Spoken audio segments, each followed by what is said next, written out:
কোন মুরব্বীদের সাথে আমাদের দলের যারা প্রেসিডেন্ট সেক্রেটারি এবং আমাদের সিনিয়র যারা, এক কথায় আমাদের দলের ভিতরে প্রত্যেককে আমরা রেসপেক্ট করব, তাদের প্রতি আমরা কথা বলার সময় বিরোধী থাকবো। আমাদের ভিতরে চেঞ্জিং আনবে, ফার্স্ট চেঞ্জ। আমরা একটা সুন্দর নকলা উপহার দেবো, আমরা মাদক মুক্ত নকলা উপহার। ইতিমধ্যে প্রশাসনের মহোদয়দের সাথেও কথা বলেছি, আমি বলেছি এই বিষয়ে যদি কেউ আমার নাম বলে আপনার আরো কঠোর অবস্থান। আমি তোমাদেরও আবার বলছি, বার্তা দিচ্ছি, তোমরা আমার যত কাছে রও, মাদক ব্যবসার সাথে যারা আমরা জড়িত, আমরা এই জায়গা থেকে বেরোয় আসবো এবং কোন প্রকার কোন মাদক ব্যবসায়ী যেন আমাদের ভাই বন্ধু না। একটা সহযোদ্ধা হিসেবে তোমাদের কাছে আমি বিনীত আর্জি রেখে এই কথাটা বলে যাচ্ছি, আমাকে কিন্তু তোমরা পাশে পাবা না। এই ঠিক আছে, আমরা 17 বছর দীর্ঘ রাজনীতি পথে আমাদের বিভিন্ন দলের সিনিয়র নেতাদের সাথে আমাদের বিভিন্ন মতপার্থক্যের কারণে তাদের সাথে আমরা বিপক্ষে চলেছি, তাদের সাথে আমাদের মনোমালিন্য ছিল, আমরা অনেক সময় অনেক স্ল্যাব ল্যাঙ্গুয়েজ ব্যবহার করেছি, অনেক সময় তাদের খাটো করেছি। তারা কি অন্যায় করলে এটা দেখার জন্য আমরা না, তারা আমাদের বয়োজ্যেষ্ঠ, তারা আমাদের মুরব্বী।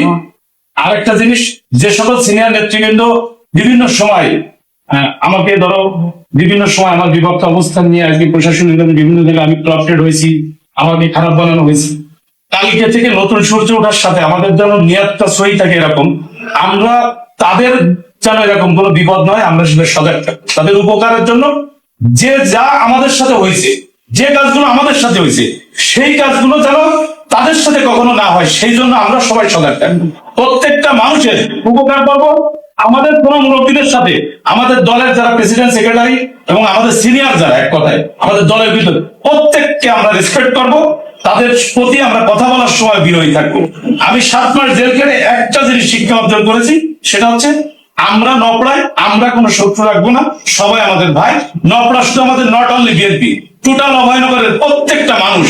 আমাদের যেন এই কথাটা আবার বলতে হয়, মানুষ মানুষের জন্য, এই কথাটা যেন আমরা নপড়ায় নতুন করে প্রতিষ্ঠিত করতে পারি। নপড়ার প্রত্যেকটা, আমি জেলে থেকে গেলেন, আমার মা বোন, মা চাচিরা, খালারা, নপড়ার মধ্যবিত্ত নিম্ন শ্রেণীর ভেড়ালা রিক্সাওয়ালা যারা জীবিকা নির্বাহ করে, তারা দিন মজুর খেটে খা, প্রত্যেকে আমার জন্য দোয়া করেছে। মানুষের দোয়া না থাকলে আজকে আমি এখানে বসে আবার কথা বলবো।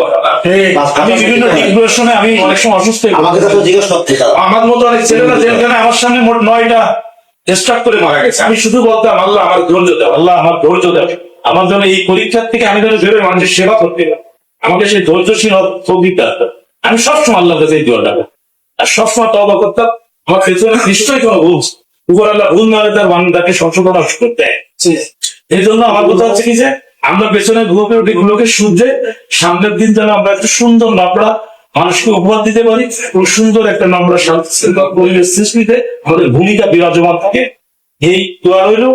প্রত্যেকে আমরা আগামীতে একসাথে মিলেমিশে সমস্ত এখানে যারা আসছে, যারা আসেনি, সবার কাছে আমরা মানুষের দোয়া এসে একদিনের বড় একজন তার জীবিকা নির্বাহ হচ্ছে, ভ্যান হচ্ছে তার ইনকামের, সে ব্যক্তিটা যেন আমরা মূল্যায়ন